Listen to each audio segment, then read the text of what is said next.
Could changing the way that you eat, changing your diet, actually add years to your life? That was the big news this week all over the media. CNN had a big article on it.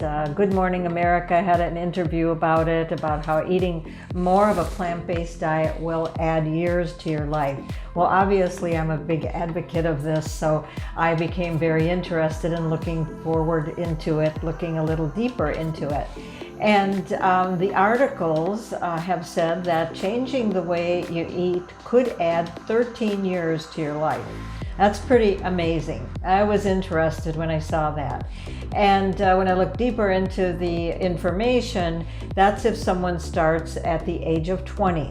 If they if they take away the standard American diet and they remove the foods in the standard American diet, which is high in red meat, high in processed foods, high in sugar sweetened beverages, and many of the other things that we know are not adding years to our lives, that they can add 13 years to their life. Well, what if someone doesn't start at the age of 20? What if they start at the age of 60?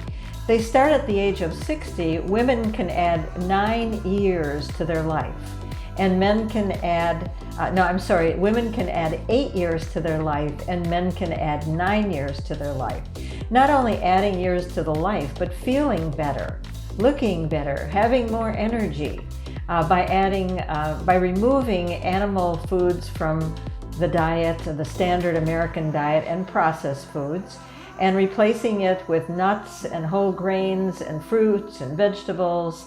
The truth is, we could all use this in the United States and around the world, but in the United States alone, there's only 1% of the population that's meeting the daily requirements for fruits and vegetables, which is kind of a stunning statistic when we have so much available to us, and when we can garden, and we can garden even just in the summer if you live in a cold weather environment.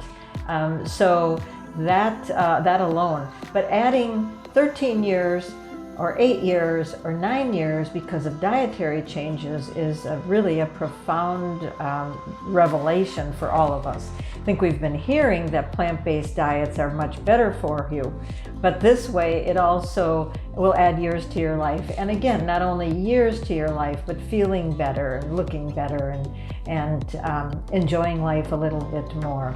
It doesn't even stop there. If someone at the age of 80 begins to change their diet and replaces, according to this research paper, which is a pretty good research paper, they can add 3.5 years to their life, which is a great endorsement for plant-based nutrition, which again I am very am much of an advocate for. I would also like to say, as being a longevity thought leader that I have become over the years in my practice, that changing the diet is one thing, and that's an important component. That's a huge component for longevity.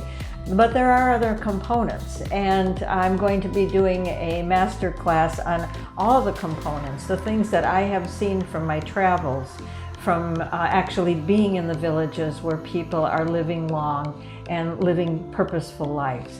And so I'll be publishing that, a link to that free mini class for anyone that's interested to take a look and take a listen at that information.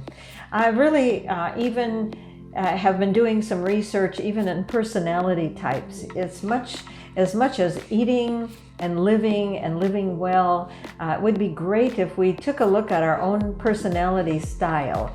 Do we like to research out every answer before we make a change in our life? Are we thinkers? Are we feelers? What is our approach to our lifestyle? Because that also affects our longevity. So I'll be putting a link down below in the description of this video to a free quiz that you can take and find out your personality type and how it may affect your longevity.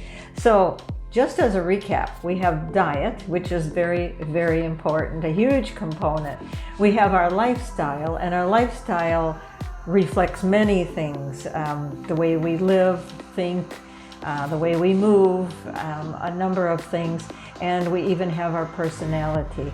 So with that, I'm going to leave you with information down below. Please subscribe if you like this information and would like to hear more. And bravo, I would say, for the researchers. They were out of Sydney, Australia, although in a couple of the news articles it said they were in Norway, so maybe there was some collaboration.